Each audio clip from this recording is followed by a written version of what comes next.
Have you ever had one of those mornings where you sit quietly at the edge of your bed, thinking to yourself, how did I get here? Not in a sad way necessarily, just reflective. The world feels a little faster, your body might feel a little slower, and the people around you, your children, the neighbors, even the clerk at the store, start offering help before you've even asked for it. And while you appreciate the kindness, there's a part of you that whispers, but I can still do this.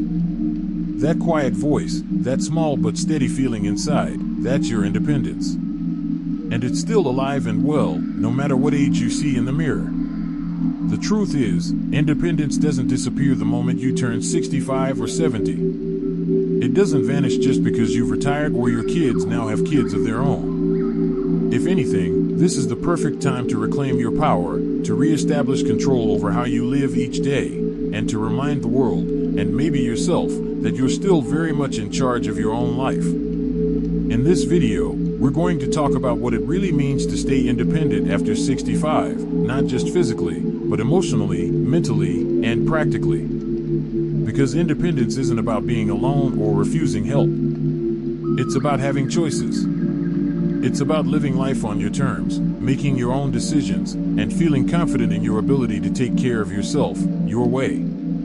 Let's start with one of the most overlooked but foundational parts of independence, routine. When we were younger, life sort of forced us into structure, jobs, family, appointments, deadlines. But after retirement, after the kids are grown and the hustle slows down, it's easy to fall into what I like to call the drift. You wake up whenever. You eat whenever. You kind of just go with the flow. Now, that can feel relaxing at first, but over time, it starts to chip away at your sense of control. You stop feeling grounded. Days blur together. And slowly, without even realizing it, you start handing over your time to distractions, other people's needs, or simply inertia. But here's the beautiful part, you can take it back. Right now. By creating a daily rhythm that works for you.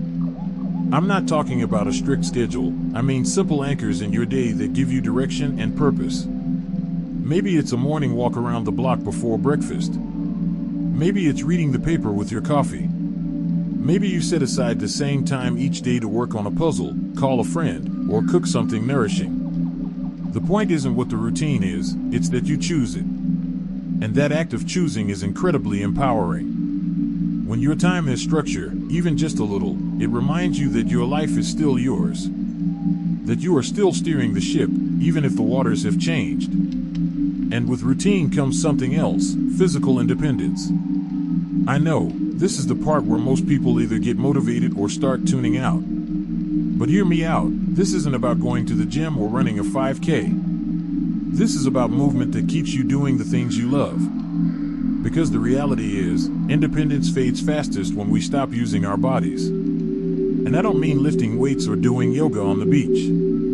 I mean standing up from the couch without struggle. Reaching into the cupboard without strain. Walking across the parking lot without hesitation. These everyday movements are the foundation of autonomy. And the great news? They're absolutely within reach, no matter your current strength or mobility. Start with 5 minutes a day. Seriously. 5 minutes of gentle movement in the morning, some shoulder rolls, a few stretches, a short stroll in your hallway. Then maybe 10 minutes the next day. The key is consistency, not intensity. There's something powerful that happens when your body starts to move again. You feel more alert, more steady, more present, and yes, more independent. I once met a woman named Helen, 72 years old. She told me she hadn't exercised in years and felt like it was too late to start. But all she did was commit to walking to her mailbox and back every day. After 2 weeks, she added the neighbor's driveway. Then the corner. A few months later, she was walking a full mile every morning, proud, energized, and completely on her own terms. She said, "It's not about distance. It's about reminding myself I can." And that's what this is all about, reminding yourself that you can. So if you've been feeling like parts of your life are slipping out of your hands, or if you've started hearing that inner voice whispering, "Maybe I can't do that anymore," this is your moment to answer back. To say, actually, yes I can. And I will. My way. Because staying independent after 65 isn't about resisting change. It's about embracing it with strength. With intention. With the quiet, steady belief that your life is still yours to live, fully, joyfully, and on your terms. Once you start moving with more intention and structuring your days, even just a little, it's like flipping a switch. You go from drifting to deciding. From reacting to leading. And that's when something shifts inside you. A quiet confidence starts to grow. You begin to remember who you are. But staying independent isn't only about what your body can do. It's also about how you think, how you view yourself and your place in the world. That brings us to something equally powerful, mental autonomy. You might not hear that phrase often, but it's exactly what it sounds like, keeping your mind active, engaged, and yours. After 65, it's easy to fall into mental routines that don't challenge you anymore. Same conversations. Same shows. Same newspaper. And while there's nothing wrong with comfort, your brain, just like your muscles, needs to stretch, too.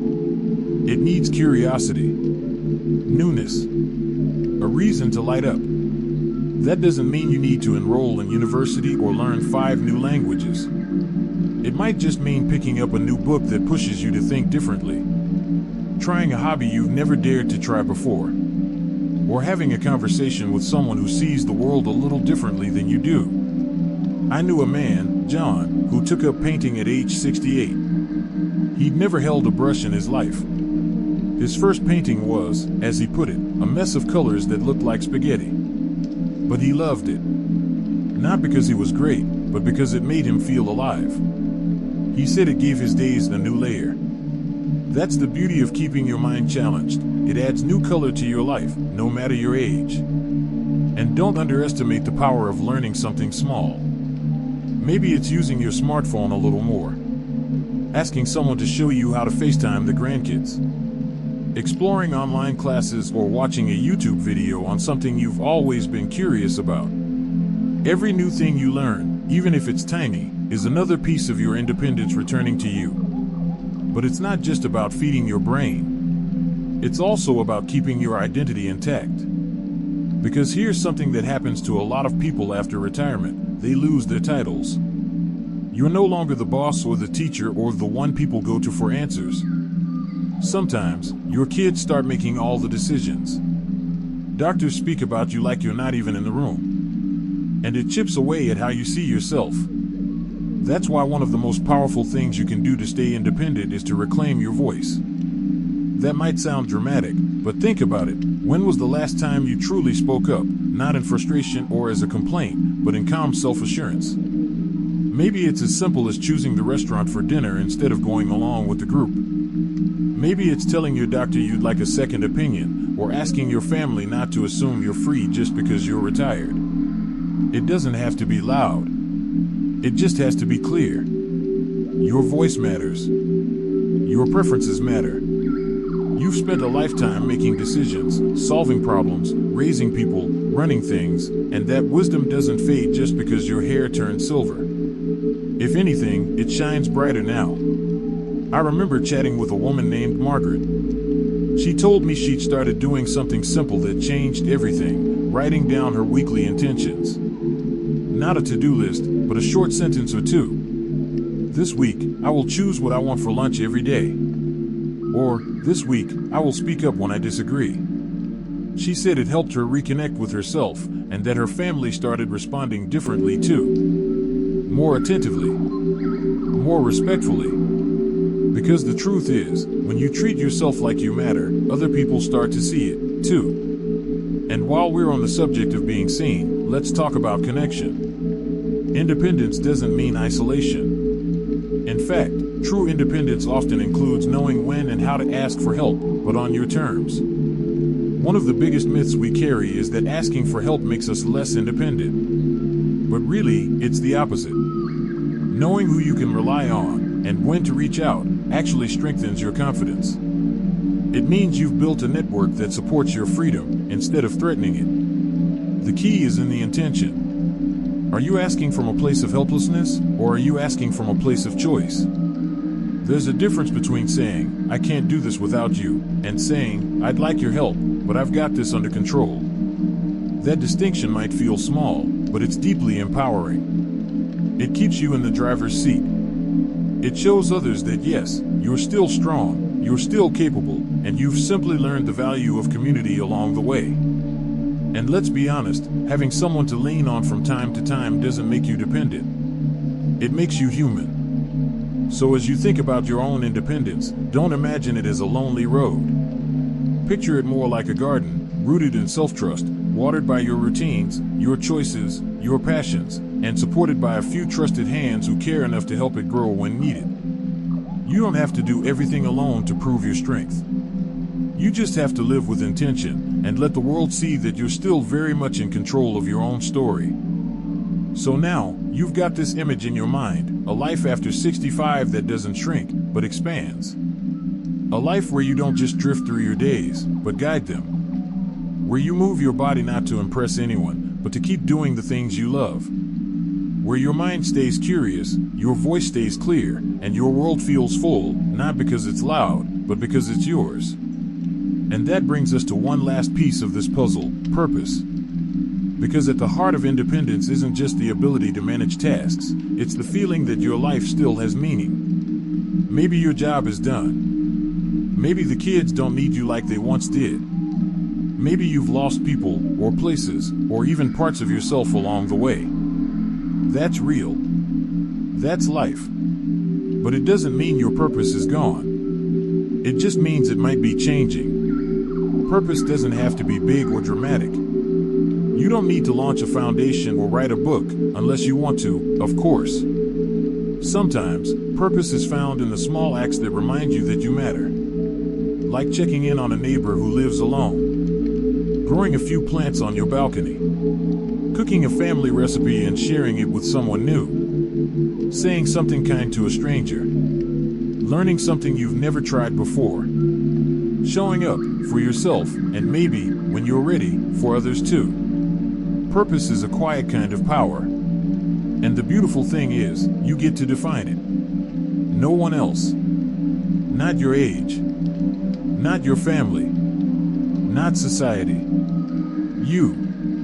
And that's where independence really shines, when you stop living by what others expect of you, and start living by what you choose for yourself. You know, I once heard someone say, aging is just the privilege of becoming more yourself. I love that. Because the older you get, the more permission you have to live honestly. Boldly. Freely. You've earned that. Not just with years, but with everything you've learned and carried and survived. So if there's a part of you that's been waiting for someone to give you back your freedom, waiting to feel confident again, waiting to remember who you are, stop waiting. Because the truth is, your independence never really left you. It might have gotten quiet. It might have gotten buried under other people's expectations or your own doubts. But it's still there. Still yours. Still strong. And today, right now, you can choose to take it back.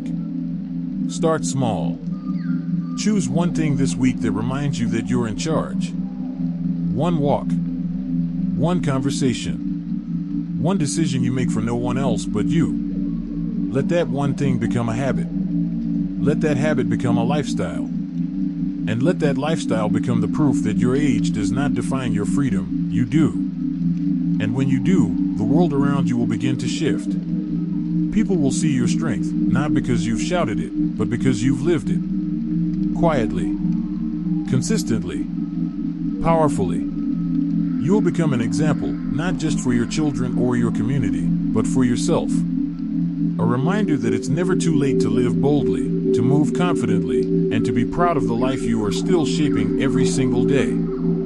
If this video spoke to you in any way, if it reminded you of your own power, or even just gave you a moment of peace, I'd love to hear from you. Drop a comment below and share something you're doing to stay independent and in charge of your life. Your voice matters, and you never know who it might inspire. And if you found this video helpful, please click like, subscribe, and tap the notification bell, not just to support this channel, but to make sure you don't miss more content created with people like you in mind. Smart, thoughtful, capable, and still growing. Here's to you, to the freedom that's always been inside you, and to the life you still have every right to lead. Not just with age, but with intention, joy, and dignity. Here's to living your best life at any age.